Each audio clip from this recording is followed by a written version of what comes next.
Hello student, welcome back to the world of mathematics. Maths की इस दुनिया में आप सभी का हार्दिक स्वागत है।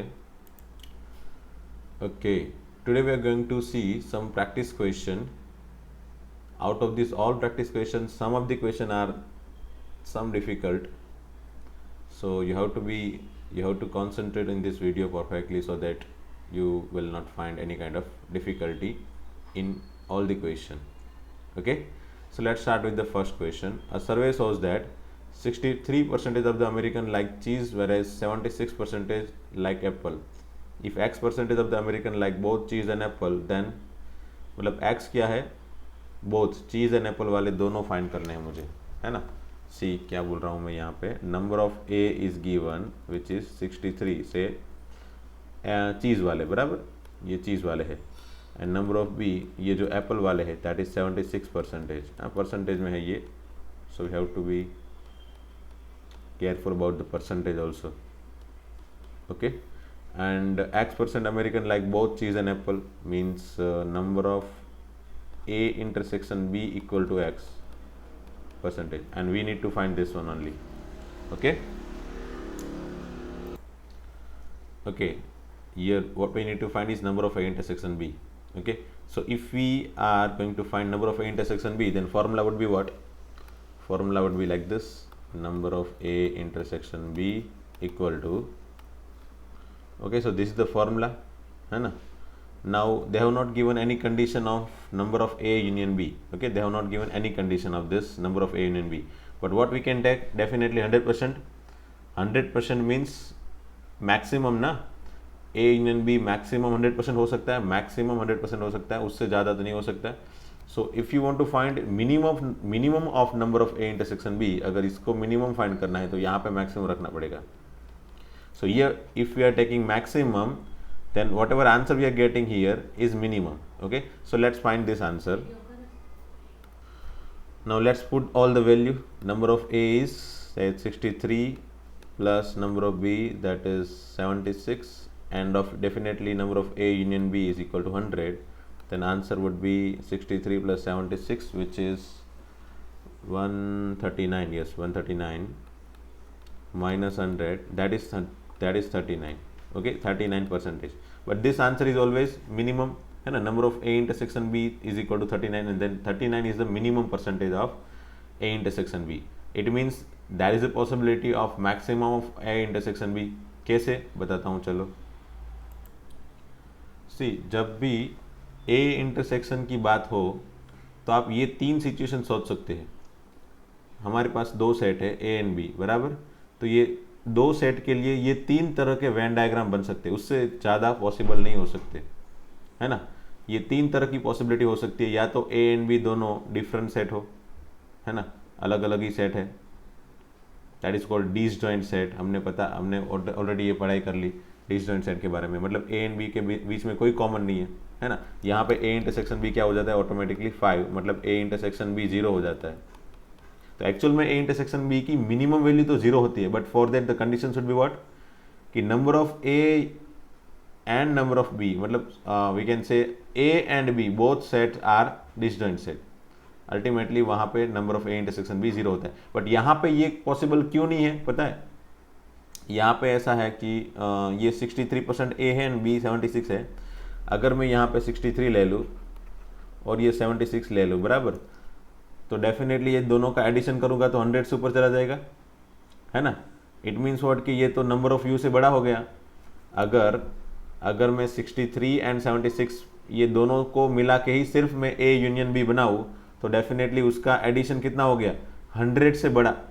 तो ये तो नंबर ऑफ यू से भी बड़ा हो गया, है ना. इट मीन्स कि ये वाली पॉसिबिलिटी तो नहीं होगी, मतलब कुछ ना कुछ तो कॉमन होगी दोनों में, कुछ ना कुछ तो कॉमन होगी, तभी टोटल समेशन 100 लिख सकते हैं. तो कुछ ना कुछ कॉमन हो गए, तो कितने कॉमन हो गए, तो वो तो हमने फाइंड कर लिए फॉर्मूला से.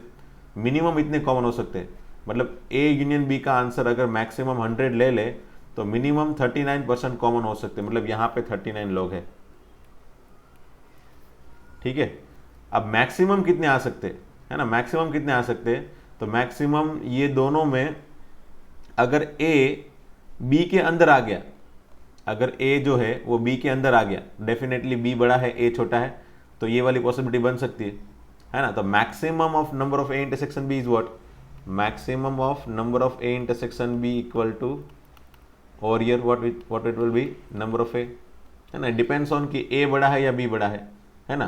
तो मैं एक फॉर्मूला देता हूँ, वो फॉर्मूला से आप हमेशा ही maximum and minimum directly find कर सकते हो। दिखाता हूँ, चलो वो फॉर्मूला, मतलब ये फॉर्मूला से number of A intersection B minimum find करना है, then definitely number of A intersection B minimum कैसे मिला। तो ये फॉर्मूला जो हमारा पुराना था उसमें यहाँ पे मैक्सिमम लेंगे तो यहाँ पे मिनिमम आ जाएगा, ठीक है। तो ये हो गया minimum of number of A intersection B. But maximum find करने के लिए हम क्या सोच सकते हैं, तो मैक्सिमम फाइंड करने के लिए ये सिचुएशन आएगी, दोनों में यहाँ पे मैक्सिमम ए इंटरसेक्शन भी कॉमन है। अगर कोई एक सेट दूसरे सेट के अंदर चला जाए तो हमेशा ही मैक्सिमम ऑफ ए इंटरसेक्शन भी पॉसिबल हो सकता है ना। तो यहाँ पे मैक्सिमम कौन सा आएगा, तो depends on, it depends on what, A बड़ा है या बी बड़ा है ना।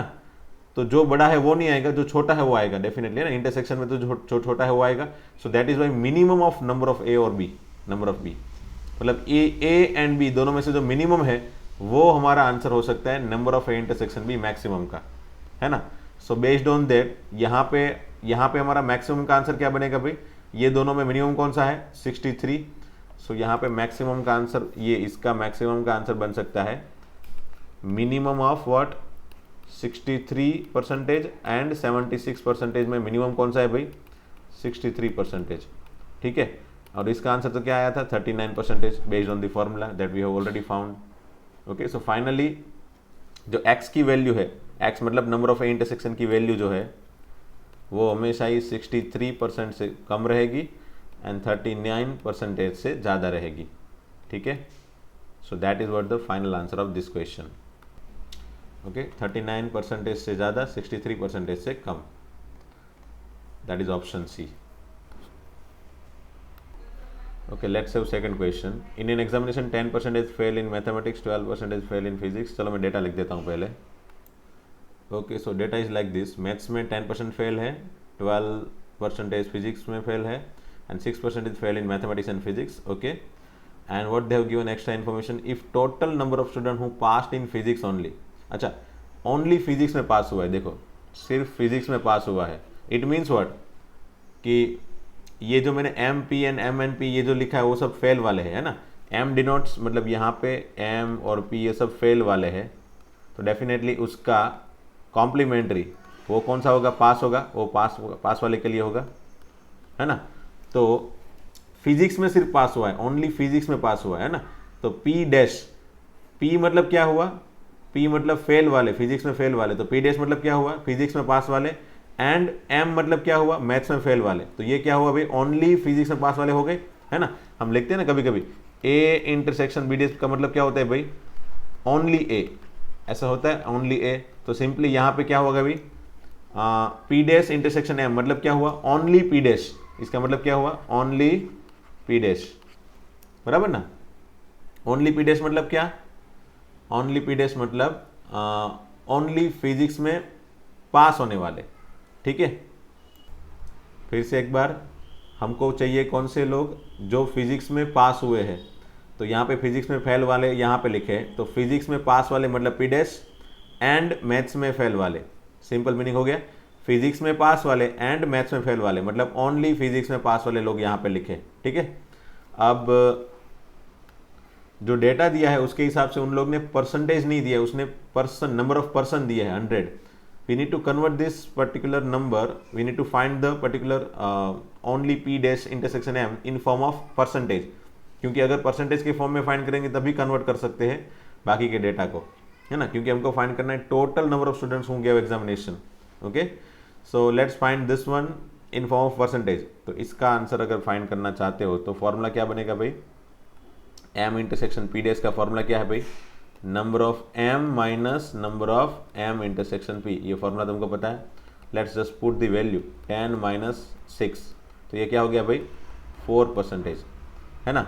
So finally what we can write here कि भाई 4% लोग मिलके कितने लोग बना रहे भाई 100, 4% persons, 4% persons means 100%, 4% person means 100%, 100 लोग देन 100% लोगों को अगर हमको फाइंड करना है तो कितने लोग होंगे?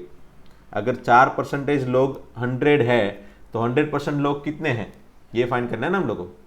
4% लोग ही सिर्फ 100 हो जाते हैं। सिर्फ टोटल बस्ती में से 4% लोग अगर मैंने देखे तो वो 100 आ गए।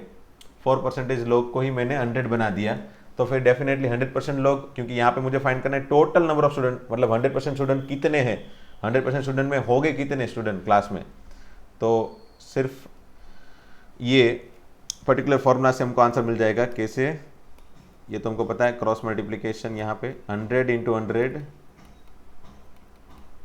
Divided by this one, so that will be 2500। So total class के अंदर 2500 लोग हैं, बस दैट्स ऑल, है ना। See 2500 persons are there in the class.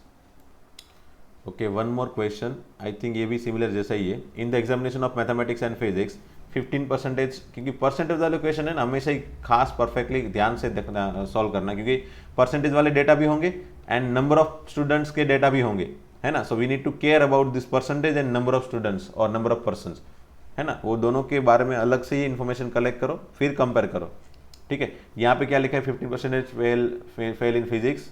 चलो मैं डेटा लिख देता हूँ पहले। ओके, सो डेटा के हिसाब से 15% स्टूडेंट फेल्ड इन फिजिक्स। वैसे तो मैं यहाँ पे नंबर ऑफ पी लिखने वाला था कि भाई नंबर ऑफ पी फिजिक्स वाले फेल वाले 15% है, बट मैंने यहाँ पे पी डैश क्यों कर दिया? क्योंकि आगे का डेटा देखा मैंने, 75% student passed in both the subject, मतलब यहाँ पे पास वाला डेटा भी अंदर दिया है क्वेश्चन में। आगे वाले क्वेश्चन में क्या थे? सभी डेटा मुझे जो दिए थे वो सभी फेल वाले ही दिए थे, इसलिए मैंने सबको फेल वाले को एम पी वो सब नाम दे दिया, डैश नहीं दिया, एंड पास वाले को फिर डैश का नाम देना पड़ा। लेकिन यहाँ पे एक आध डेटा पास वाला भी है, तो फिर मैं पास वाले डेटा को ही पी एम वो लिख देता हूँ और फेल वाले को पी डैश लिख देता हूँ, ठीक है, ताकि दिक्कत ना हो कभी भी। तो फेल वाला P dash 15%, 75% passed in both the subject P and M, ठीक है। एंड मुझे क्या फाइंड करना है? फाइंड नहीं, ये डेटा भी दिया है 120 student passed only in physics. Only in physics मतलब P and M dash, only physics हो गया, है ना। पी पास है, फिजिक्स पास है एंड मैथमेटिक्स फेल है, ठीक है। ये 120 है। सो ये 120 नंबर ऑफ पर्सन है। We need to convert this particular number into the percentage first, मतलब ये एक्स परसेंटेज के फॉर्म में मुझे फाइंड करना पड़ेगा। Definitely I need to use this data, so let's find it. ये number of P intersection M dash का formula क्या है भाई? Number of P minus number of P intersection M, है ना। दोनों डेटा दिया है, हाँ दिया है। यहां से हमको नंबर ऑफ पी मिल जाएगा ना भाई। नंबर ऑफ पी डैश 15% होता है, तो नंबर ऑफ पी कितना होता है भाई? डेफिनेटली u माइनस पी, है ना। और u में कितना होते? 100 लोग, तो 100 लोग होते, सो 100 माइनस 15 दैट इज 85%, है ना। अगर 15% फिजिक्स में फेल है मतलब 85% पास है, सिंपल, है ना। ये फेल है तो ये पास वाले हैं, सो डेफिनेटली ये number of P 85% minus common वाले 75% गिवन डेटा में दिए है, so that is subtraction is 10%, okay. अब बस ये दोनों डेटा को कंपेयर कर लो, है ना। ये 10% हमारा आया, 10% आया, दैट इज 120। 10% लोग 120, 10% equal to 120%, okay. Then 100% equal to what? क्योंकि लोग ने क्या पूछा है? टोटल क्लास के लोग ही पूछे होंगे ना। Then the total number of students who took this examination is, मतलब टोटल कितने लोग क्लास में एग्जामिनेशन देने वाले हैं।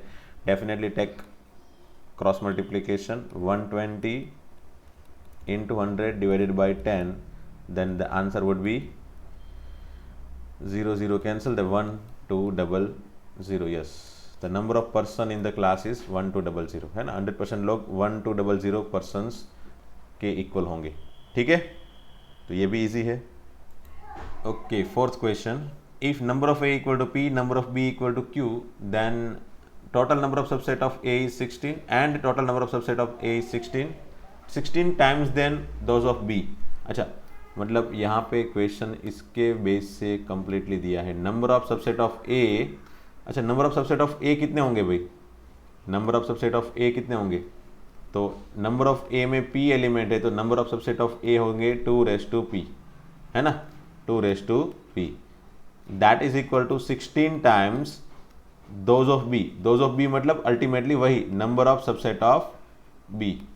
सो number of subset of B कितने होंगे, again number of B Q है तो number of subset of B कितने होंगे 2/q। पता है ना, अगर कोई पर्टिकुलर सेट में 10 एलिमेंट है तो उसके नंबर ऑफ सबसेट कितने होते हैं 2/10 है ना। सो एक के नंबर ऑफ सबसेट कितने होंगे 2/p। So that is equal to 16 time 2/q। बस मुझे अब p माइनस क्यू फाइंड करना है। कैसे फाइंड करूंगा भाई, तो पहले इसको कन्वर्ट कर लो। कैसे, 2/p इक्वल टू ये लिख सकते हैं 2/4 है ना। तो अब ये 2/p equal to 2/4 plus q। Okay then अगर बेस सिमिलर है दोनों का, देन जो पावर है उसको कंपेयर कर सकते हैं। हाँ कर सकते हैं भाई। p equal to 4 plus q इस तरफ लेके जाओगे, p minus Q equal to 4। That is your answer. I think p minus Q ही पूछा है इसमें, correct. Okay, so option A is your answer. Okay, fourth question. In a college of 300 students, every student read 5 newspaper and every newspaper is read by 60 students. Then the number of newspaper is what? अच्छा, तो ऐसा सोचो, ये IIT में पूछा गया था question 1998 में, है ना। ऐसा सोचो कि एक कॉलेज है, उसमें 300 स्टूडेंट है, बराबर। आप खुद सोचो वो सिचुएशन। 300 स्टूडेंट है कॉलेज के अंदर, और सभी स्टूडेंट लाइब्रेरी में जाते हैं। समझ लो ये लाइब्रेरी है, ठीक है, ये लाइब्रेरी है। और लाइब्रेरी में आगे की साइड वो एक रैक है, वहाँ पे सब न्यूज़पेपर पड़े हैं, बराबर। ये सब न्यूज़पेपर पड़े हैं। स्टूडेंट अंदर आता है, ये स्टूडेंट अंदर आता है, न्यूज़पेपर को रीड करता है। तो लाइब्रेरियन क्या नोटिस करता है, हाँ स्टूडेंट को टास्क दिया है कि भाई आप लोग को किसी भी 5 न्यूज़पेपर को रीड करना है, ठीक है। लाइब्रेरियन स्टूडेंट को ऐसा टास्क दिया है कि एवरी स्टूडेंट्स रीड्स 5 न्यूज़पेपर, मतलब सभी को ऐसा बोला है कि आप किसी भी 5 न्यूज़पेपर को रीड करो एंड चले जाओ वापस, ठीक है। तो ऐसा करने से लाइब्रेरियन ने यहाँ पे बैठे बैठे ये नोटिस किया कि जो न्यूज़पेपर यहाँ पे वहाँ पे उन लोग ने रीड किए हैं, वो सभी न्यूज़पेपर 60 स्टूडेंट्स ने रीड किए हैं। ऐसा उसने नोटिस किया, क्योंकि जो स्टूडेंट यहाँ पे आए, अंदर गए और उसने न्यूज़पेपर रीड किया तो उसने अपना नाम लिख दिया, ठीक है। वहाँ पे नाम लिखते गए कि भाई ये अपना नाम लिख दिया, भाई चलो मनु, छगन, मगन, वॉटेवर, बराबर। आए गए नाम लिखते गए, और 5 न्यूज़पेपर है तो 5 में अपना नाम लिखते चले गए। फिर लास्ट में पूरे दिन के बाद उसने ये नोटिस किया कि हर एक न्यूज़पेपर में 60 नाम है, हर एक न्यूज़पेपर में 60 नाम है। अल्टीमेटली हर एक न्यूज़पेपर 60 टाइम्स रीड हुआ है, ठीक है। तो मैं ये सिचुएशन को किस तरह से सोच रहा हूँ, यहाँ पे कितने न्यूज़पेपर है वो पूछा गया है। मतलब समझ लो यहाँ पे टोटल x न्यूज़पेपर है, कितने हैं x न्यूज़पेपर है यहाँ पे। तो ये टोटल कितने न्यूज़पेपर है, ये लाइन जो बनाई नहीं मैंने, ये लाइन जो बनाई वो सभी न्यूज़पेपर है, ऐसा समझ लो, बराबर। तो टोटल x न्यूज़पेपर है लाइब्रेरी में। अब मैं रीडिंग के काउंट दोनों साइड में काउंट कर रहा हूँ, स्टूडेंट की साइड भी रीडिंग काउंट कर रहा हूँ एंड न्यूज़पेपर की साइड रीडिंग काउंट कर रहा हूँ। मतलब लाइब्रेरियन खुद से ये देख रहा है कि ये कितनी रीडिंग हुई न्यूज़पेपर की, और स्टूडेंट ने भी इस तरफ से गिना कि भाई हमने कितनी बार न्यूज़पेपर रीड किया। तो ऐसा सोचो कि भी 300 स्टूडेंट है और सभी ने 5 न्यूज़पेपर रीड किए, है ना। तो ये नंबर ऑफ रीडिंग हुआ, number of reading from student side, है ना, फ्रॉम स्टूडेंट साइड। मतलब स्टूडेंट की साइड में कितने नंबर ऑफ रीडिंग पॉसिबल हुए, तो 1500। समझ में आ रहा है ना भाई। एक स्टूडेंट 5 न्यूज़पेपर रीड कर रहा है, तो मतलब टोटल 300 स्टूडेंट कितने न्यूज़पेपर रीड करेंगे, टोटल कितना रीडिंग होगा वहाँ से, तो 300 × 5 टाइम्स रीडिंग कंप्लीट होगा वहाँ पे, ठीक है। ये लाइब्रेरियन ने नोटिस किया कि भाई टोटल 1500 टाइम्स सभी रीडिंग की एक्टिविटी हो रही है। एंड न्यूज़पेपर की साइड देखे तो न्यूज़पेपर खुद सोचेगा। सपोज ऐसा सोचो कि न्यूज़पेपर खुद सोच रहा है कुछ भी, तो पहला न्यूज़पेपर सोचेगा मुझे 60 बार रीड किया गया है, दूसरा न्यूज़पेपर सोचेगा मुझे भी 60 बार रीड किया गया है, तीसरा न्यूज़पेपर सोचेगा मुझे भी 60 बार रीड किया गया है, एंड ऐसे सो ऑन। सभी न्यूज़पेपर के बारे में सोचो तो भाई टोटल कितने न्यूज़पेपर है भाई x, तो x टाइम्स 60 है ना। पहला फर्स्ट न्यूज़पेपर 60 टाइम, दूसरा 60 टाइम, तीसरा 60 टाइम। समझ लो 5 न्यूज़पेपर है तो पाँचों न्यूज़पेपर 60 टाइम अगर रीड हुए हैं तो 60 × 5 टोटल 300 रीडिंग खत्म हो गई, है ना। उसी हिसाब से समझ लो हमको पता नहीं कितने न्यूज़पेपर है, बट इतना पता है कि भाई x न्यूज़पेपर है, तो ऑब्वियसली रीडिंग की काउंट भी कितनी हुई 60x, है ना। एक न्यूज़पेपर 60 टाइम्स रीड हुआ है, टोटल x न्यूज़पेपर कितनी बार रीड होंगे 60x, है ना। तो ये अगेन नंबर ऑफ रीडिंग हुआ, but from which side, number of reading from newspaper की साइड, है ना। ये न्यूज़पेपर की साइड में हमको नंबर ऑफ रीडिंग मिले। डेफिनेटली दोनों इक्वली होंगे, है ना। स्टूडेंट बोलेगा हमने 1500 टाइम रीड किया है, और न्यूज़पेपर बोलेगा मैं 60x टाइम्स रीड हुआ हूँ, ठीक है। बट पता नहीं कितने न्यूज़पेपर है, इसलिए मैंने ये पर्टिकुलर फॉर्मूला को इस तरह से बनाया है, बस इतना ही था। अब x फाइंड करना है मुझे, कितना हुआ इस तरफ 1500, और ये 60 नीचे गया तो कितना हुआ भाई 6 cancel, 150/6 that is 25। So total library के अंदर 25 न्यूज़पेपर है, बस इतना ही कैलकुलेशन था। बट सोचना कितना पड़ा देखो। तो कभी कभी क्वेश्चन में, डेफिनेटली आईआईटी में क्वेश्चन ऐसे आते हैं जिसमें हमको ज़्यादा सोचना पड़ता है और कैलकुलेशन कम करना पड़ता है ना।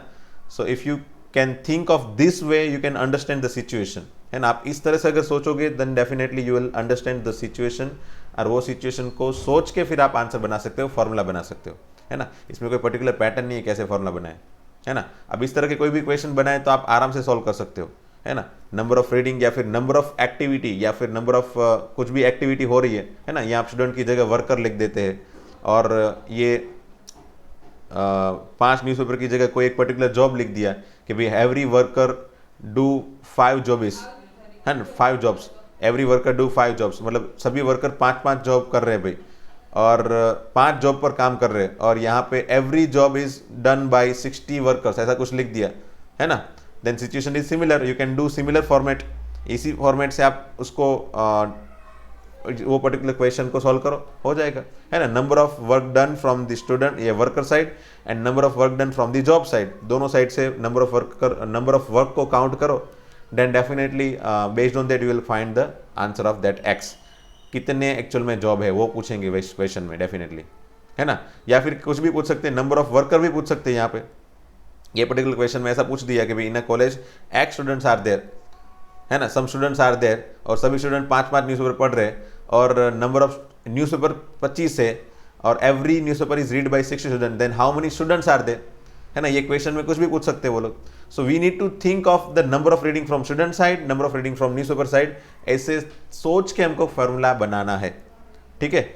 मैंने ओवर एक्सप्लेन कर दिया, अगर फिर भी समझ में नहीं आए तो आप वापस वही पर्टिकुलर पोर्शन को एक बार फिर से देखो, क्वेश्चन 4 को फिर से स्टार्ट करो एंड वापस एक बार समझने की कोशिश करो, है ना। ठीक है, आगे बढ़ते हैं। ओके, नेक्स्ट क्वेश्चन, ये JEE 2010 मतलब IIT JEE 2010 है ना भाई। IIT JEE मतलब एडवांस के लेवल का इक्वेशन है। डेफिनेटली एक बार AIEEE में भी आ गया था ये इस तरह का क्वेश्चन। मैं अभी फ़िलहाल इसका फॉर्मूला देता हूँ, क्योंकि ये पर्टिकुलर क्वेश्चन एक्चुअल में PNC से सॉल्व होता है। PNC में भी डिफ़िकल्ट सा कंसेप्ट है, उससे सॉल्व होता है। PNC मतलब परम्यूटेशन एंड कॉम्बिनेशन। ये चैप्टर हम डेफिनेटली ये सेमेस्टर में ही पढ़ने वाले हैं। चैप्टर कुछ 6 या 7 है, बराबर 6 या 7 नंबर का चैप्टर है। वो चैप्टर से ये पर्टिकुलर क्वेश्चन को सॉल्व कर सकते हैं डेफिनेटली। अगेन वो NCERT की बुक में तो उसका कोई जिक्र नहीं किया है, उसमें कुछ बाहर का ही कंसेप्ट है ये पर्टिकुलर क्वेश्चन को सॉल्व करने के लिए। बट फिर भी सेट थियरी के अंदर दिया है ये क्वेश्चन, सो मैं एक बार सेट थियरी के अंदर फॉर्मूला के फॉर्मेट में दे देता हूँ कि हाँ इस तरह के क्वेश्चन में कुछ भी आए तो फॉर्मूला कैसे लगाना है, ठीक है। इसके अंडरस्टैंडिंग के लिए आपको परम्यूटेशन कॉम्बिनेशन के अंदर एक बार जाना पड़ेगा। So after completion of permutation and combination मैं एक बार वापस इसका अंडरस्टैंडिंग समझाऊंगा, ठीक है। मुझे आप खुद याद करवाना कि सर ये पर्टिकुलर क्वेश्चन का वापस एक बार अंडरस्टैंडिंग समझाओ। अभी मैं फिलहाल फॉर्मूला दे देता हूँ कि इसको सॉल्व कैसे किया जाए, ठीक है। Number of unordered pair equal to 3n-1/2 where n is what, number of a, ठीक है। And number of ordered pair पूछा होता है तो 3n, है ना। यहाँ पे तो अनऑर्डर्ड पूछा है, सो हमारा आंसर कहाँ से बनेगा, इससे बनेगा। Then answer would be what, चलो वैल्यू रख देते हैं 3⁻4-1/2 दैट इज 81-1 विच इज 80। अच्छा एक मिनट, इसमें फॉर्मूला में कोई गलती मैंने की है, हाँ इसमें एक और +1 ऐड होगा, इसमें और एक +1 ऐड होगा, ठीक है। 3⁻4-1/2 +1 which is 81 minus 1 which is 40, 81 minus 1 that is 80 by 2, 40 plus 1 that is 41, so answer is 41, है ना। अच्छा, इसका सिंप्लीफाई फॉर्मेट भी लिख सकते हो, लेकिन ये तो मैंने ये पर्टिकुलर फॉर्मूला मैंने इस हिसाब से बनाया है जिस हिसाब से इसकी थिंकिंग हो, है ना। ये पर्टिकुलर क्वेश्चन को जिस पर्टिकुलर वे से परमुटेशन कॉम्बिनेशन से सॉल्व किया जाता है वही पर्टिकुलर वे से मैंने इसका फॉर्मूला बनाया है। वैसे इसको आप सिंप्लीफाई करके बनाओगे, इसको सिंप्लीफाई करके करोगे तो फॉर्मूला का फॉर्मेट थोड़ा सिंपल दिखेगा, और है ना। जैसे ये 3n-1 और एलसीएम ले लेता हूँ 2 डिवाइडेड बाई 2, तो इसका आंसर बन जाएगा 3n-+1/2। सो अगर फॉर्मूला आप इस तरह से भी अगर याद रखना चाहते हो तो कर सकते हो। ये फॉर्मूला हो गया इसका, है ना, 3n+1/2, ठीक है। बट हाँ, ये कैसे आया वो मत पूछना, हाँ, बट ये सिचुएशन को कैसे समझा जाए वो मैं समझाता हूँ। चलो अभी फ़िलहाल ये कैसे आया ना, ये समझने के लिए आपको पीएनसी के फॉर्मूला के अंदर डिटेल में जाना पड़ेगा, पीएनसी की पर्टिकुलर अंडरस्टैंडिंग के अंदर। अच्छा, ये क्वेश्चन को सॉल्व कैसे, क्वेश्चन के अंदर पूछा क्या गया है वो मैं एक बार वापस समझाता हूँ, वापस नहीं पहली बार समझा रहा हूँ definitely. Total number of unordered pair, चलो थोड़ी देर के लिए ऑर्डर्ड अनऑर्डर्ड भूल जाते हैं, बाद में ऑर्डर्ड अनऑर्डर्ड के लिए बारे में बताऊंगा। टोटल नंबर ऑफ पेयर, ऐसा समझ लो total number of pair of disjoint subset. Disjoint subset तो पता है हमको, डिसजॉइंट पता है हमको, है ना, सबसेट भी पता है। डिसजॉइंट मतलब दोनों डेफिनेटली डिफरेंट एलिमेंट वाले सबसेट होंगे, है ना। तो मैं समझ लो इसके सबसेट बना रहा हूँ, एक सबसेट बन गया 1, समझ लो एक दूसरा सबसेट बन गया 2, 3। तो ये दोनों कैसे आ गए, देखो इस दोनों में कुछ कॉमन है, नहीं है, मतलब ये दोनों सबसेट है, हाँ है, एंड दोनों डिसजॉइंट सबसेट है, हाँ है ना। ये 1 2 3 4 के मुझे अलग अलग सबसेट बनाने हैं, उसकी पेयर बनानी है, पेयर जो डिसजॉइंट हो, है ना, जो डिसजॉइंट हो। तो ऐसी कितनी पेयर बनेगी, नंबर ऑफ पेयर कितनी होगी वो मुझे काउंट करनी है ना। टोटल कितनी होगी भी 41। Do not try to make it using direct way, है ना। आप डायरेक्ट वे से मत जाना भाई, क्योंकि आप डायरेक्ट वे से जाओगे तो क्या होगा, अलग अलग पेयर बनाते जाओगे, 1 with 2, 1 with 3, 1 with 4, है ना। अकेले अकेले समझ लो, पहले सिंगल बनाया 1 with 2, फिर 1 with 4, ऐसे बनाते जाओगे। फिर आगे एक 2 लोगे, इस तरफ कुछ 3 4 ले लोगे, यहाँ पे 2 लिया, यहाँ पे सिर्फ 4 लिया, यहाँ पे 1 2 लिया, यहाँ पे 3 लिया, यहाँ पे 1 2 लिया, यहाँ पे 3 4 ले लिया।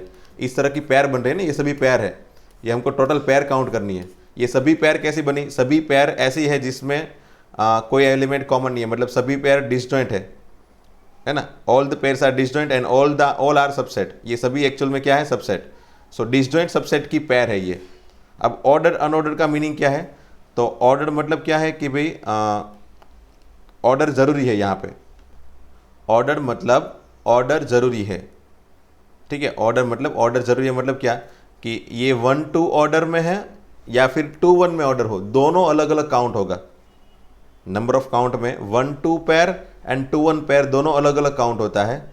एंड अनऑर्डर मतलब जिसमें ऑर्डर की जरूरत है नहीं, मतलब 1 2 एंड 2 1 दोनों सिमिलर ही है, ये एक ही पेयर हो गया, मतलब एक ही पर्टिकुलर काउंट में इसको गिना जाएगा 1 2 एंड 2 1 को। सिमिलरली 1, ये कौन सा है भाई, ये कौन सा था यहाँ पे, ये समझ लो 4 है, चलो 1 4 एंड 4 1 दोनों अलग अलग काउंट नहीं होगा, है ना। सो अनऑर्डर पेयर में दोनों साइड काउंट नहीं करेंगे, मैं दोनों साइड में काउंट नहीं करूँगा, मतलब 1 4 एंड 4 1 बोथ साइड से मैं काउंट नहीं करूँगा, ठीक है। क्योंकि ये समझ लो इसके सबसेट बने तो इसका सबसेट का नाम दे दिया मैंने, समझ लो इसको बी नाम दे दिया, इसको सी नाम दे दिया, एक सबसेट बी है एक सबसेट सी है, तो सबसेट की पेयर हो गई ना। तो सबसेट की पेयर को कैसे कैसे लिख सकते, एक पेयर ऐसी हुई, सॉरी इसको ऐसे पेयर को ऐसे लिखा जाता है, ठीक है। ये एक पेयर हो गई एंड ये दूसरी पेयर हुई, ठीक है। तो ये दोनों अलग अलग दिख रही है भाई, हाँ, बट एक्चुअल में है सिमिलर जैसी। तो अगर ऑर्डर काउंट करना है तो ये 1 2 एंड 2 1 दोनों डिफरेंट ऑर्डर होंगे, है ना। 1 2 एंड 2 1 दोनों डिफरेंट ऑर्डर होंगे। बट अगर ऑर्डर काउंट नहीं करना है और अनऑर्डर बोला है तो 1 2 एंड 2 1 डजेंट मैटर, वो दोनों कोई भी ऑर्डर में हो। तो अगर अनऑर्डर्ड है मतलब क्या है, हम ये दोनों चीज़ को सिमिलर सोचेंगे। एंड अगर ऑर्डर्ड वाले क्वेश्चन पूछे, ऑर्डर्ड पेयर पूछा है, तो ये दोनों अलग अलग काउंट होंगे, है ना। बट डेफिनेटली हमको तो इस तरह के वे से जाना ही नहीं है, तो सिर्फ हमको तो फॉर्मूला याद रखना है, कौन सा, ये वाला। ये तो मैंने सिचुएशन दिखाई कि ये पर्टिकुलर क्वेश्चन को कैसे सोचा जा सकता है, और अगर आंसर बनाना है तो इस तरह से कैसे आंसर बना सकते हैं। तो इस तरह की कितनी पेयर आएंगी वही हमारा आंसर होगा, बट वो पेयर के नंबर हमको डायरेक्टली फॉर्मूला से काउंट करने हैं, ठीक है। क्योंकि यहाँ पे अगर समझ लो कि कोई बंदे ने बोला सर चलो ये तो 41 नंबर ही है ना, 41 तो बना ही लेंगे, चलो चलो 1-2 मिनट ज़्यादा लग जाएंगी, बट अगर ऐसा नहीं है, मैं यहाँ पे समझ लो 1 2 3 4 5 इतना लिख दूँ तो फिर तकलीफ हो जाएगी ना भाई। 1 2 3 4 5 यहाँ पे 5 लिख दिया, मतलब यहाँ पे 3:5 हो गया। 3:5 मतलब कितना हुआ 243। अब 243 minus 1 that is 242, 242/2 that is 121 plus 1 122। अब 122 जितनी पेयर इस तरह की काउंट करने जाओगे शाम हो जाएगी भाई, है ना। So definitely we will not follow this particular way, this is for just understanding, we need to use the formula. Okay, for unordered pair formula ये है, ऑर्डर्ड पेयर के लिए फॉर्मूला बड़ा है। आप देख सकते हो, नोटिस भी कर लो, अनऑर्डर्ड पेयर है मतलब मैंने क्या बोला था, वहां पे ये दोनों अलग अलग काउंट नहीं होगा, तो डेफिनेटली ये दोनों की काउंट एक ही हो गई, तो डेफिनेटली नंबर ऑफ पेयर कम आएंगे ना, क्योंकि एक दो चीज को मैं एक ही चीज बोल रहा हूं, मतलब नंबर ऑफ काउंट कम आएंगे, इसलिए यहां पे 41 आया, देखो इसलिए यहां पे 41 आया। सपोज लो यही चीज मुझे अगर ऑर्डर्ड पेयर में काउंट करनी होती तो 3:4 मतलब 81 आता, तो डायरेक्टली आंसर डबल हो गया, देखो डायरेक्टली आंसर डबल हो गया, दैट इज 81। ओके, चलो जिसकी मैंने बात की वही क्वेश्चन आ गया, 1 2 3 4 5 है ना, 5 आ गए ना नंबर, देखो इसमें let x equal to 1 2 3 4 5 the number of different, यहाँ पे देखो ऑर्डर पेयर पूछी है ना, ऑर्डर पेयर पूछी है, number of order pair YZ, देखो मैंने जो पेयर है ना उसके सिंबल को भी यहाँ पे दिखाया है। डेफिनेटली AIEEE में थोड़े परफेक्ट लैंग्वेज से पूछा है उन लोग ने question. So number of pair YZ, ये Y एंड Z क्या है, यहाँ पे लिखा है that can be form such that Y is subset of X, Y क्या है X का सबसेट है, ठीक है। Z क्या है, Z भी X का सबसेट है, Z is subset of X, and ऐसे बनाने हैं जैसे Y intersection Z is empty, मतलब Y एंड Z कौन सा हो भाई, डिसजॉइंट हो, अल्टीमेटली उसका इंटरसेक्शन 5 है, मतलब क्या हो गया Y एंड Z क्या हो गया, डिसजॉइंट, मतलब ये कंप्लीटली इक्वेशन आगे वाला जैसे ही हो गया, है ना। ऐसी दो सबसेट बनाओ, ऐसी दो सबसेट की पेयर बनाओ, जो पेयर में दो सबसेट यूज हुए हैं वो दोनों सबसेट का इंटरसेक्शन 5 है, मतलब वो दोनों सबसेट डिसजॉइंट है और वो दोनों सबसेट X के है ना। ऐसी कितनी ऑर्डर्ड पेयर बनेगी, तो फॉर्मूला क्या है भाई 3:n, ऑर्डर्ड पेयर में 3:n है ना, ऑर्डर्ड पेयर में कितना आंसर भाई 3:n, ऑर्डर्ड पेयर में 3:n है, तो आंसर क्या बनेगा भाई 3:5। यहाँ पे नंबर ऑफ एक्स कितने भाई 5, सो 3:5 इक्वल टू 81, मतलब यहाँ पे 3:5 के फॉर्म में क्वेश्चन दिया है, तो बस यही आंसर है ना। अगर फॉर्मूला पता है तो एक ही स्टेप में आंसर है, 3:n equal to 3:5, that's all, खत्म।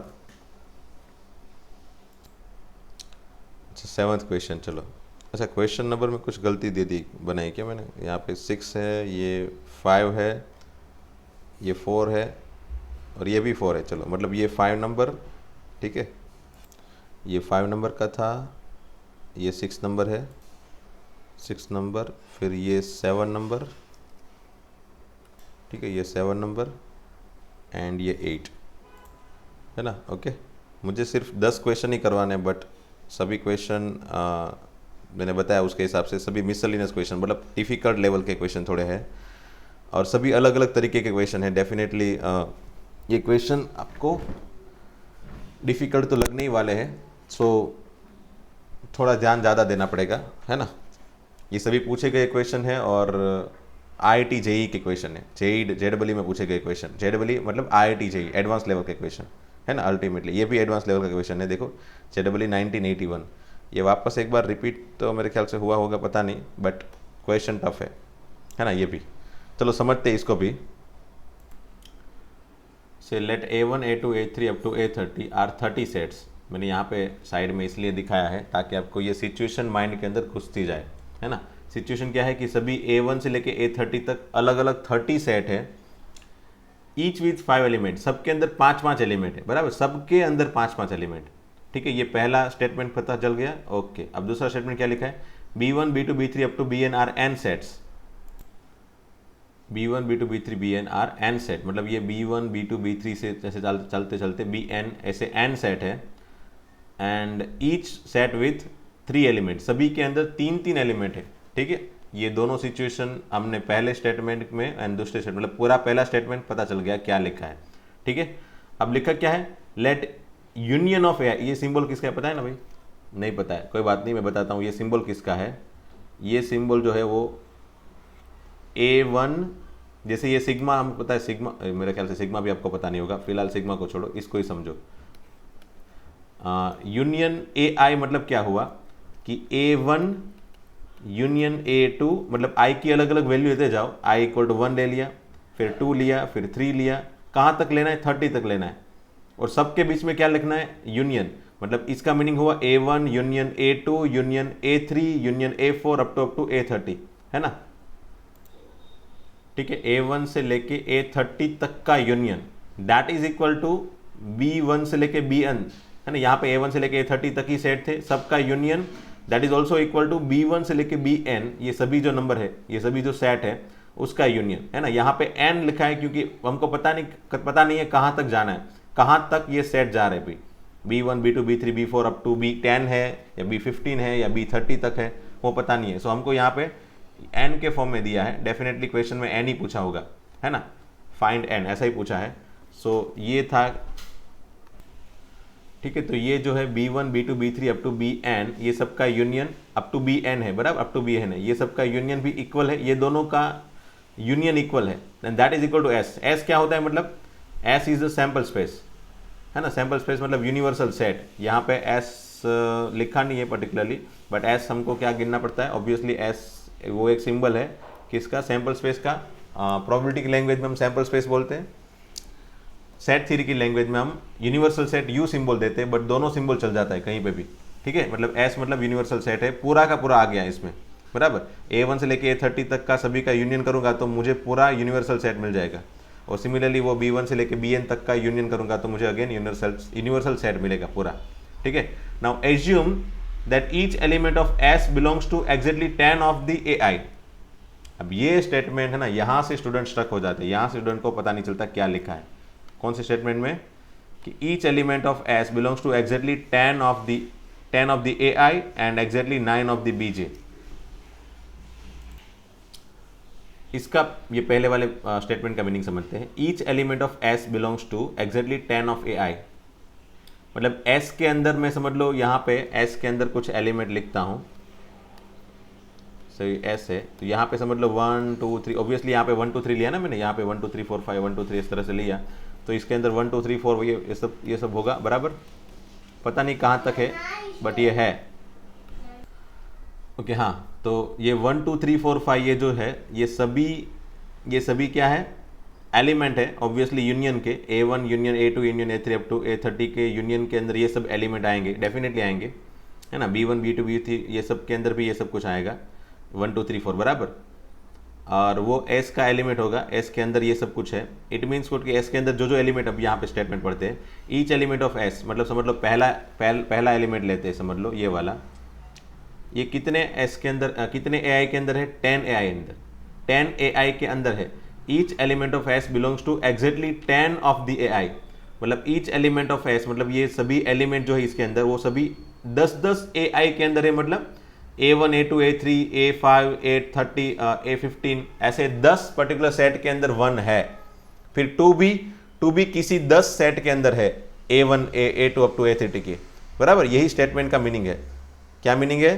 कि each element of S belongs to, S के अंदर जो एलिमेंट है वो सभी एग्जैक्टली 10 AI के अंदर है एंड एग्जैक्टली 9 BJ के अंदर है, ओके। अब इसको समझने के लिए ना हम क्या करते पता है? हम करते क्या कि ये 1 जो है, समझ लो ये 1 है ना, 1 समझ लो A1 के अंदर है, हम अपने हिसाब से सिंप्लीफाई कर लेते हैं। A1 के अंदर है, A2 के अंदर है, तो A1 के अंदर है, A2 के अंदर है, A3 के अंदर है, ऐसा करते करते समझ लो A10 के अंदर है 1, है ना। ऐसा सोचो थोड़ी देर के लिए। फिर 2 के बारे में सोचा, तो 2 भी हमने सिंप्लीफिकेशन के लिए हमने सोचा कि 2 भी ऐसा है 1 2 3 4 अप टू 10 के अंदर है ना। हम अपने हिसाब से सिचुएशन बनाते हैं, क्योंकि उन लोग ने जो सिचुएशन दी है उसके हिसाब से हम लोग को भी सिचुएशन एक क्रिएट करनी पड़ेगी, ताकि हमको पता चले एग्जैक्टली कि वो लोग क्या कहना चाहते हैं, है ना, क्वेश्चन वाले। फिर समझ लो 3 भी ऐसा है कि वो भी 1 से 10 सेट के अंदर है, 4 भी ऐसा है जो भी 1 से 10 सेट के अंदर है। ठीक है, तो ऐसा हुआ कि हमारे पास जो ये 5 नंबर है 1 2 3 4 5, ये पांचों के पांचों नंबर A1 से लेके A10 के अंदर है ना। पहला वाला 1 A1 से लेके A10 तक है। हाँ, तो ये सेटिस्फाई हो गया condition, yes. Each element of S belongs to 10 of the AI, हो गया सेटिस्फाई। 2 भी 10 AI के अंदर है, 3 भी 10 AI के अंदर है, 4 भी है, 5 भी है, बराबर। अब चलो आगे समझ लो, यहाँ पे मैं इसको समझ लो मैं 6 से लेके 10 ले लो। तो ऐसा बोलो कि चलो सॉरी 10, तो यहाँ पे 6 7 8 9 10, 6 7 8 9 10 जो है वो इसके अंदर है, बराबर। ये A11 से लेके A20 के अंदर है, ठीक है। एंड ऐसा सोचो कि 11 से लेके 15 ये सभी एलिमेंट 21 से लेके 15 21 से लेके 30 वाले सेट में है। देखो अभी सिचुएशन कंप्लीटली सेटिस्फाई हो गई। कैसे? एस के जो नंबर आप सोचोगे, एस के कोई भी नंबर को उठा के रख लो, यहाँ पे देख लो। समझ लो मैंने 8 देखा, तो 8 कहाँ पे है? तो 8 जो है वो 11 से लेके 20 वाले सेट में है। तो ये कंडीशन सेटिस्फाई हो गई क्या? हाँ, हो गई। 8 each element of S belongs to exactly 10 AIs, yes. समझ लो मैंने 14 ले लिया, तो 14 भी एग्जैक्टली 10 AI के अंदर है। तो उसके हिसाब से नंबर ऑफ एस कितने हुए? अब यहां पे नंबर ऑफ एस बन गए 15, ठीक है, 15 बन गए। अब यही सिचुएशन हम बी के अंदर देखते हैं, यही सिचुएशन हम बी के अंदर करना चालू करते हैं, तो क्या होता है देखो। बी के अंदर भी टोटल B1 B2 B3 उसका भी यूनियन समझ लो, उसका भी यूनियन कितना है? एस है। मतलब इसके अंदर भी B1 B2 B3 up to Bn, उसके अंदर भी यही एलिमेंट होंगे, है ना, ताकि उसका यूनियन क्या आ जाए? एस आ जाए। मतलब इसके अंदर 1 2 3 1 2 3 1 2 3 ऐसा करते जाएंगे। कहां तक लिखेंगे? तो यहां पे 9 9 बोला है ना, एग्जैक्टली 9 बीजेस में। तो 1 2 3 कितने में होंगे? 1 से लेके 9 तक होंगे, ठीक है। अब ये सिचुएशन वापस सेटिस्फाई होगी। देखो एग्जैक्टली 9 बीजेस के अंदर each element of S belongs to exactly 9 of BJ. तो ये पहला वाला एलिमेंट है, उसको मैंने एग्जैक्टली 9 सेट के अंदर रख दिया, फिर दूसरे वाले को भी रख दिया, तीसरे वाले को भी रख दिया, बराबर। मतलब 1 2 3 यूज हो गए। अब 4 5 6 यूज करूंगा तो किस में यूज करूंगा भाई? तो चलो 4 5 6 में यूज करूंगा, किस में? यहां से B10 से लेके B18 तक, है ना। तो मतलब ये 9, ये पर्टिकुलर 9 सेट के अंदर 4 5 6 है, ठीक है। अब सिमिलरली 10 से 18 हो गया। अब 19 से लेके B19 से लेके B27 तक ये 9 सेट के अंदर 7 8 9 है, ठीक है। अब मैं सिर्फ इतना ही लिख रहा हूँ, ये नंबर ही लिख रहा हूँ। 19 to 27, फिर 28 to 30 कितना होता है? 9 4 36, उसके अंदर होगा 9 तो हो गया ना, 10 11 12 एंड 36 के बाद 37 से लेके 45 तक, ये सब 37 से 45 B तक 13 14 15, तो हो गया। n इक्वल टू क्या आया भाई? टोटल कहाँ तक सेट गए भाई? तो मैंने बताया था ना n इक्वल टू यहाँ कहाँ तक सेट जाने चाहिए वहाँ तक हमारा n बनेगा। तो ये n इक्वल टू कहाँ क्या आया भाई? 45, है ना, ताकि हमारे 1 से 15 वाले जो नंबर थे s के वो सभी यूज हो गए। तो फाइनली n इक्वल टू 45 आ गया, है ना। डेफिनेटली ये क्वेश्चन तो टफ है, बट ये पर्टिकुलर अप्रोच से ये टफ बन गया, है ना। बट ये अप्रोच जो था वो क्या था? एग्जैक्टली क्वेश्चन को समझते समझते हम चले थे, है ना। एग्जैक्टली क्वेश्चन को समझते समझते चले थे। अब इसको फटाफट से करने के लिए क्या कर सकते हैं? तो इसको फटाफट से करने के लिए हम फॉर्मूला बना सकते हैं। फॉर्मूला क्या होगा? तो फॉर्मूला ऐसा सोच सकते हैं कि भाई total number of S from AI side and total number of S from BI side, ये दोनों इक्वल होंगे नंबर ऑफ एस। तो AI side total number of S कितने हो सकते हैं भाई? AI side total number of S हो सकते हैं 5 into 30, है ना। 30 ऐसा समझ लो कि 1 2 3 4 5 5 6 7 8 सब अलग अलग एलिमेंट है, ऐसा समझ के चलो, तो है ना। फिर अलग अलग जो एलिमेंट मतलब अलग अलग पर्सन समझ लो, और फिर वैसा बोल दो कि वो सब पर्सन है वो 5 इक्वल जैसे है, इक्वल जैसे पर्सन, ऐसा समझ के चलो। ये एग्जैक्टली सिचुएशन बनाई ना इसलिए, वरना ऐसा सोच के चलोगे कि भाई सभी एलिमेंट डिफरेंट है थोड़ी देर के लिए, तो थोड़ी देर के लिए ऐसा सोचो कि सभी एलिमेंट डिफरेंट डिफरेंट है, तो टोटल यहाँ पे A1 से लेके A30 तक कितने टोटल एलिमेंट होंगे? 1 2 3 4 5 6 7 8 9 10, फिर 11 से लेके 15, ऐसे करते करते जाओगे तो टोटल 30 इंटू 5 एलिमेंट होंगे यहाँ पे, 30 इंटू 5 एलिमेंट यहाँ पे होंगे। ठीक है, 30 क्या है? नंबर ऑफ AI, बराबर। और यहाँ पे नंबर ऑफ AI कितना है? N। और इसमें कितने एलिमेंट है भाई? टोटल 3, सब में 3 एलिमेंट है। ओके, अब जो इक्वल वाले है, इक्वल वाले 30 इंटू 5 मतलब टोटल नंबर ऑफ एलिमेंट मिले S के अंदर AI की साइड से, एंड N इंटू 3 से, N इंटू 3 मतलब क्या? B1 से लेके BN तक, ऐसे एंड सेट, और सभी में 3 एलिमेंट ऐसे, बराबर। अब ऐसा बोला गया है, इस सिचुएशन को भी देखना पड़ेगा ना, ऐसा बोला गया है कि भाई इसके अंदर 5 एलिमेंट, सॉरी 10 एलिमेंट जो है वो सिमिलर है, मतलब 1 1 1 1 वो 10 में है, 2 2 2 भी 10 में है, मतलब 10 से अगर मैं डिवाइड कर लूँ, 10 से अगर मैं इसको डिवाइड कर लूँ तो मुझे एग्जैक्टली कितने एलिमेंट होंगे वो मिल जाएंगे, है ना। एग्जैक्टली कितने एलिमेंट मिलेंगे मुझे? 15 यहाँ पे, क्योंकि सभी एलिमेंट 10 सेट में कॉमन है। So each and every elements are common in 10 sets. It means what? All the set number of total element divided by 10 कर लोगे, देन वी गेट एग्जैक्टली कितने डिफरेंट एलिमेंट है वो मिल जाएंगे। डेफिनेटली ये formula है, इसमें आप एग्जैक्टली समझना चाहते हो तो थोड़ा डिफिकल्ट है। और यहाँ पे नो एलिमेंट, ठीक है, सभी एलिमेंट 9 सेट के अंदर है। Okay, so 9 particular elements are common, और यहाँ पे 10 पर्टिकुलर एलिमेंट्स आर कॉमन। जो जितने कॉमन एलिमेंट है उसको मैंने डिवाइड कर लिया, ठीक है। अब फाइंड कर लो n, अगर n फाइंड करने जाओगे then definitely you will get 45। सो ये इतना ही था, एक्चुअल में इतना ही था, बट उसको ये वाली लैंग्वेज से समझना थोड़ा मुश्किल था। बट डेफिनेटली आपको ये वाला अप्रोच समझना है, ये वाला अप्रोच समझना है, और ये वाली मेथड याद रखनी है, ठीक है। ओके चलो, अब क्वेश्चन नंबर 9। अच्छा, आंसर इसका आ गया ना, 45 ही है ना, 45 है ऑप्शन में, ठीक है।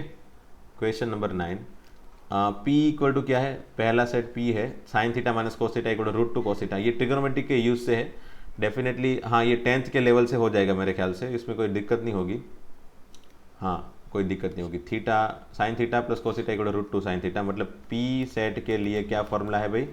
P सेट के लिए फॉर्मूला है sine theta minus cos theta equal to root two cos theta, और हमको फाइंड क्या करना है? थीटा, है ना, हमको थीटा फाइंड करना है, ठीक है। चलो, जब भी ऐसे साइन कोस के फॉर्म में क्वेश्चन आ जाए, जब भी ऐसे साइन कोस के फॉर्म में इस तरह का इक्वेशन आ जाए और हमको इसको सिंप्लीफाई करना हो, थीटा कुछ फाइंड करना हो या फिर सिंप्लीफाई करना हो ना, तो पहली आदत क्या रखो, ये ध्यान रखना है, ये जो मैं बोलने जा रहा हूँ ना स्टेटमेंट, ये पूरे ट्रिग्नोमेट्री में काम आएगा। पहली आदत क्या रखो कि सिमिलर जैसे एक तरफ ले लो एंड ट्राई करो कि सभी को एक सिंगल फंक्शन में कन्वर्ट किया जाए। मतलब यहाँ पे साइन है, कॉस है, डिफरेंट तो दो अलग अलग फंक्शन है, तो उसको ऐसी कोशिश करो कि एक सिंगल में आ जाए, कन्वर्ट हो जाए, है ना। तो मैं क्या कर रहा हूँ सब में, वैसे तो मैं डायरेक्टली कॉस से डिवाइड कर लूँ तो भी हो जाएगा, है ना, डायरेक्टली कॉस से डिवाइड कर लूँ तो भी हो जाएगा, साइन बाई कोस 10, और यहाँ पे 1 और यहाँ पे रूट 2। और या फिर ऐसा भी कर सकते हो कि कॉस को उस तरफ लेके जाओ, वहाँ पे कॉस कॉमन निकाल के इस तरफ नीचे भेजो। दोनों तरीके से कर सकता हूँ मैं, दोनों तरीका दिखा रहा हूँ। चलो मैं पहले दिखा रहा हूँ, कॉस को उस तरफ लेके जा रहा हूँ, बराबर, कॉस को उस तरफ लेके जा रहा हूँ ताकि कॉस वाले सिमिलर जैसे एक साथ में हो जाए। फिर उसमें से कॉस थीटा कॉमन निकाल लूँ तो मेरे पास sine theta equal to cos theta into root 2 + 1 मिला। अब कॉस थीटा को डिवाइड कर लो इस तरफ, बराबर, then I would get root 2 + 1। So tan theta equal to root 2 + 1, है ना। डेफिनेटली tan थीटा क्या बन गया? रूट 2 + 1। इसको दूसरे तरीके से करना है तो मैंने क्या बताया, सिंगल फंक्शन में कन्वर्ट करना है, मतलब सबको कॉस से डिवाइड कर लो। अब जो दूसरे तरीका है वो दूसरे तरीके में बस कॉस से डिवाइड कर लो सबको। मैंने क्या बताया था कि सिंगल फंक्शन में कन्वर्ट करना है, तो साइन को कॉस से डिवाइड करोगे तो tan थीटा, माइनस कॉस को कॉस से डिवाइड करोगे तो 1, and that equal to root 2। So tan theta equal to root 2 + 1, है ना। मे भी अगर आपको ये दूसरा तरीका याद ना आए तो इसलिए मैंने ये पहला वाला तरीका दिखाया कि चलो एक तरफ सबको लेके जाओ, कॉस वाले टर्म को एक तरफ लेके जाओ, कॉस को कॉमन निकालो, फिर कॉस को डिवीजन में डाल दो, तो भी आपको tan थीटा मिल जाएगा। इट मीन्स कि your target is to convert this particular equation into single function, है ना, कोई भी इक्वेशन को सिंगल वाले फंक्शन में कन्वर्ट करके रखोगे then definitely it will be so simple form, वो सिंपल फॉर्म हो जाएगा। चलो तो ये tan थीटा इक्वल टू √2 + 1 हुआ। हमको थीटा फाइंड करना है। डेफिनेटली थीटा तो डायरेक्टली इसमें फाइंड नहीं कर सकते क्योंकि हमको पता नहीं है √2 + 1 किसके लिए आएगा, है ना। सो अभी ऐसे फिलहाल रख देते कि tan थीटा इक्वल टू √2 + 1 है P के लिए। अब Q के लिए क्या होता है देखो, ओके इसमें भी आप उसी तरीके से जा सकते हो, either you can divide by sine theta, और या फिर आप साइन थीटा को एक तरफ कलेक्ट करो एंड फिर साइन थीटा को कॉमन निकाल के फिर अगेन कॉस को डिवाइड करके बनाओ। दोनों में से कोई भी तरीका कर सकते हो। पहला वाला तरीका डेफिनेटली लंबा वाला है। So I am dividing this things with cos theta, okay. तो sine by cos that is tan ईयर प्लस ये 1 हो गया और ये हो गया √2 tan थीटा, ठीक है। अब मैं क्या करता हूँ, ये tan थीटा को उस तरफ भेज देता हूँ, 1 = √2 tan theta minus tan theta. So finally tan theta common निकालने पे ये क्या बना यहाँ पे √2 - 1 = 1। So tan theta equal to 1/√2 - 1। अच्छा यहाँ पे tan थीटा 1/√2 - 1 हुआ। तो स्टूडेंट मोस्टली यहाँ से ही देख के घबरा जाते हैं या फिर ऐसा सोचते हैं कि चलो ये तो दोनों में अलग अलग थीटा आ रहा है, ये tan थीटा के लिए √2 + 1 है, मतलब यहाँ पे कुछ अलग थीटा बनेगा। समझ लो यहाँ पे थीटा इक्वल टू 50 डिग्री मिला, तो यहाँ पे 50 डिग्री तो नहीं मिलेगा क्योंकि दोनों वैल्यू अलग अलग है। ऐसा दिख रहा है, मतलब स्टूडेंट भी ऐसा ही सोचेगा कि ये दोनों अलग अलग tan थीटा है ना।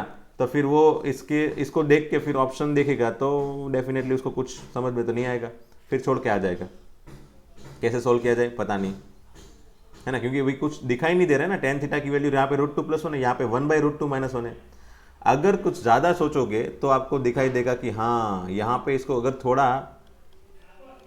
थोड़ा मैं इसको कॉन्जुगेट लेके देख लूँ तो, है ना, ऊपर नीचे कॉन्जुगेट से मल्टीप्लाई करके छोड़ दूँ, रैशनलाइजेशन कर दूँ तो क्या होगा देखो, ऊपर √2 + 1 एज इट इज़ और नीचे a - b a + b, है ना। a - b × a + b क्या होता है, a² - b²। a² मतलब √2 का स्क्वायर विच इज़ 2 माइनस 1 का स्क्वायर विच इज़ 1। सो नीचे 2 - 1 विच इज़ 1। सो ऊपर का बन गया √2 + 1। सो ये tan थीटा की वैल्यू क्या बन गई फाइनली, √2 + 1, है ना। अल्टीमेटली √2 + 1 है तो ये तो सिमिलर हो गया। तो tan थीटा √2 + 1 P में भी आ रहा है, tan थीटा √2 + 1 Q में भी आ रहा है, मतलब P = Q हो गया। ये तो फाइनल हो गया। तो ऑप्शन सी तो फाइनल हो गया भाई, खत्म, है ना, ऑप्शन सी फाइनल हो गया। ओके, बस इसी तरीके से सोचना होता है। अगर इस तरीके से नहीं सोचोगे देन डेफिनेटली क्वेश्चन थोड़ा तो इन्वॉल्व करेगा आपको, है ना, आपके दिमाग को भी। हाँ डायरेक्टली वो आंसर नहीं देगा, कभी कभी ऐसा होता है, कभी कभी डायरेक्टली आंसर दे देता है और कभी कभी वो क्वेश्चन आपको थोड़ा दिमाग खर्च करने के लिए मजबूर करेगा, है ना। Let's start with last question. ये 10 नंबर का क्वेश्चन, लास्ट क्वेश्चन रखते हैं। ये एक डीपीपी ही थी, मुझे लास्ट में ये डीपीपी सॉल्व करवानी थी, ये 1 से 10 क्वेश्चन की, बट बहुत डिफिकल्ट क्वेश्चन थे इसलिए मैंने स्पेशली इसका बड़ा सा वीडियो बना के आपको दे रहा हूँ मैं, है ना। चलो ये क्वेश्चन में क्या करते हैं देखो, ये रिलेशन की लैंग्वेज है बट फिर भी हमको पता है रिलेशन की लैंग्वेज मतलब एक्स एंड वाई दोनों के बीच में रिलेशन। डेफिनेटली सेकंड चैप्टर में रिलेशन में इस तरह की कोई चीज़ें पढ़ने वाले हम लोग, है ना। बट हमको एक्स एंड वाई ये पर्टिकुलर सेट की लैंग्वेज में जो है तो उसको आइडेंटिफाई करना हमको आता है, इसलिए मैं यहाँ पे इसको कवर कर लेता हूँ ये क्वेश्चन को। चलो सेट ए क्या है, set A is x such that mod x less than 3, x belongs to Z, है ना। एक्स बिलोंग्स टू जेड का मीनिंग क्या हुआ भाई, एक्स की वैल्यू हमको लेनी है mod x less than 3, but वो जेड में से इंटीजर में से लेनी है। सबसे पहले इसका मीनिंग मैंने आपको याद हो तो मैंने बताया था, इसका मीनिंग क्या है, -3 से लेके +3 तक। अब उसके बीच में x कौन कौन सा हो सकता है भाई, जो इंटीजर हो, तो -3 आएगा, नहीं -3 नहीं आएगा, -2 आएगा, यस, -1 0 1 2 3 आएगा, नहीं 3 भी नहीं आएगा। -3 एंड 3 के बीच वाले एलिमेंट ही ले सकते हैं, वो भी इंटीजर वाले। -3 एंड 3 नहीं ले सकता क्योंकि यहाँ पे इक्वलिटी नहीं दी है ना। अगर यहाँ पे इक्वल दिया होता तो -3 एंड 3 ले सकता था, ठीक है। सो मतलब मेरे पास सेट ए क्या मिला, फाइनली सेट ए मुझे मिला -2 -1 0 1 2, ओके।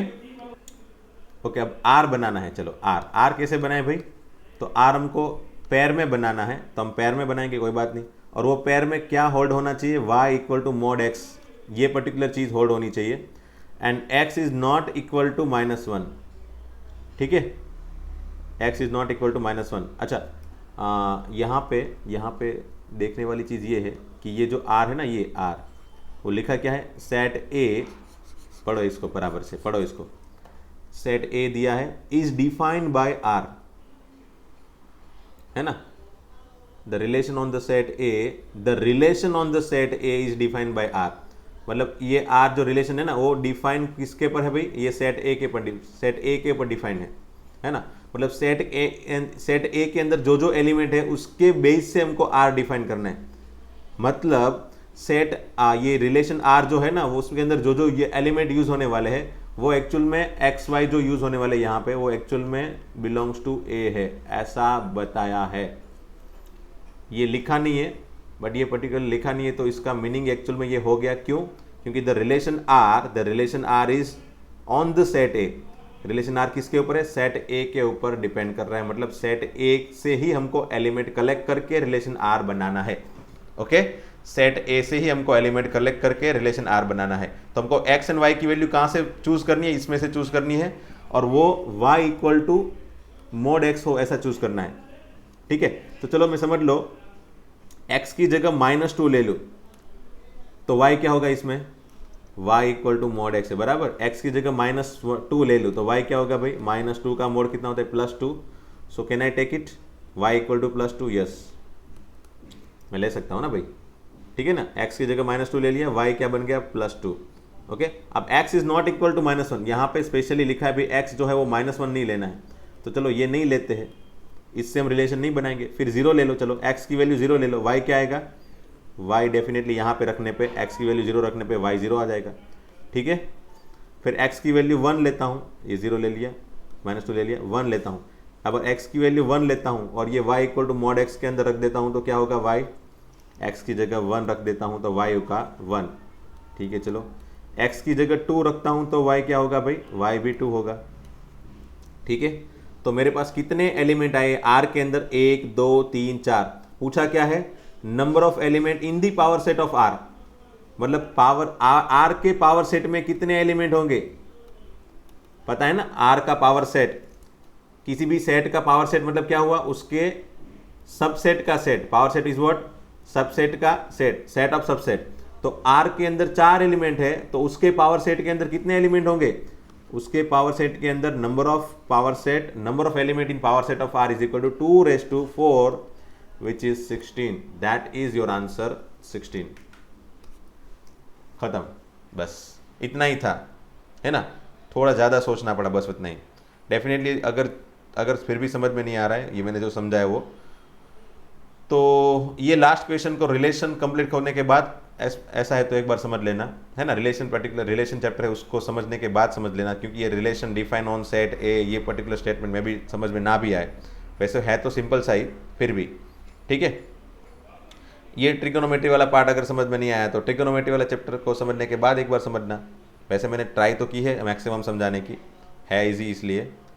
फिर ये वाला तो आपको एग्जैक्टली समझना ही पड़ेगा। अगर फिर भी अप्रोच परफेक्टली दिमाग के अंदर नहीं घुस रहा है, ये फॉर्मेट को देख लो, ये फॉर्मेट के हिसाब से क्वेश्चन कभी भी इस तरह का आए तो सॉल्व कर लेना, है ना।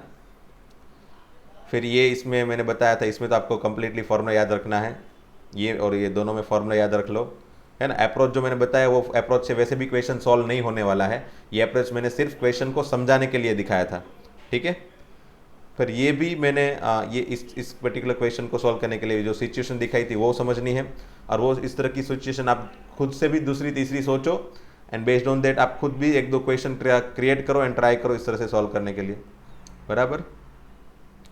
एंड ये तो सिंपल है, number of subset of any set. Okay, और ये सेकंड थर्ड ये क्वेश्चन तो वैसे भी हम लोग ने ऑलरेडी कर लिए थे आगे भी। ओके, ये सेकंड भी हमने ऑलरेडी कर लिया था इस तरह का, और ये पहली बार ये क्वेश्चन फर्स्ट वाला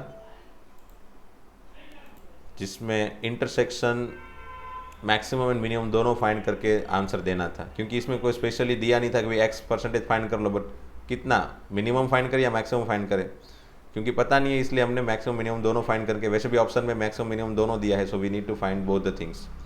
ओके, सो आई होप ये पूरा वीडियो थोड़ा तो टफ था, बट आपको समझ में आ गया है ना। मुझे आशा है आपको समझ में आ गया, सभी क्वेश्चन समझ में आ गए।